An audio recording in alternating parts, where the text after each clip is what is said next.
സന്തോഷമുണ്ട്.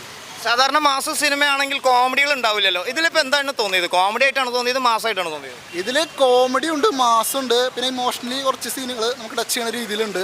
പിന്നെ ഫൈറ്റ് സീനൊന്നും ഉണ്ട്, നമുക്ക് വിശ്വസിക്കാൻ പറ്റില്ല. 73 വയസ്സുള്ള ഒരാൾ ഇതിലൊരു പള്ളിപ്പെരുന്നാൾ ഫൈറ്റിൽ മമ്മൂക്ക താറിൻ്റെ പുറത്തോട്ട് ചാടുന്ന ഒരു സാധനമുണ്ട്. ഞാൻ ഞെട്ടിപ്പോയി. അത് ചാടുന്നത് കൃത്യമായിട്ട് കാണിക്കുന്നുണ്ട്. കണ്ടറിയാം, അത് ഡ്യൂപ്പൊന്നുമല്ല, മമ്മൂക്ക ചെയ്ത് തന്നെയാണ്. നമുക്ക് ഒറ്റ ഇതിൽ കണ്ടത് തന്നെ അത് ഇതിൽ കാണിക്കുന്നുണ്ട്.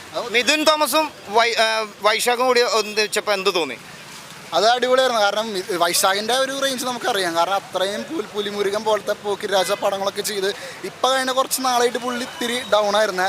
ലാസ്റ്റ് ഇറങ്ങിയ 2-3 പടം ഇച്ചിരി മെച്ചുണ്ടായിരുന്നില്ല. പക്ഷേ ആ ക്ഷീണം പുള്ളി ഇതിൽ തീർത്തുണ്ട്. പുള്ളിയുടെ കൂടി ഒരു ചെറിയൊരു തിരിച്ചുവരവാണ് ഈ പടം. എത്ര കോടി കിട്ടും? പടം 100 കോടി വരെ പോകും, ഷുവറാണ്. 100, കാരണം അതിനുള്ള പടം ഉണ്ട്. ലാസ്റ്റ് എൻഡിങ് സീനൊക്കെ തിയേറ്റർ എക്സ്പീരിയൻസ് അടിപൊളിയാണ്. എന്തായാലും 100 കോടി തന്നെയാണ് നമ്മൾ പറഞ്ഞിട്ടുള്ളത്. 100 കോടി വരെ പടം പോകും.